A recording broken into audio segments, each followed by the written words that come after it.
Гей, заскавці, доброї раниці! Вітаю всіх, шановні!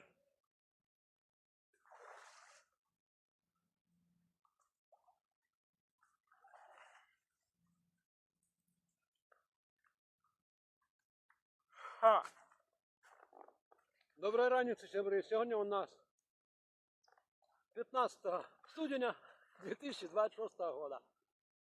Раніця. 8 годин, мабуть, 30 хвилин.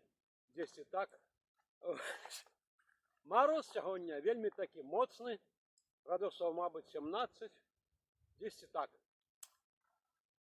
А по ощущениям, може, й более. Ой. Дякую Богу, все добре. Що хочу казати, дорогі сябри. Як завжди, усім моцного здоров'я, чудового настрою, добробиту, кохання, робіть добрі справи, і всього у вас буде добре.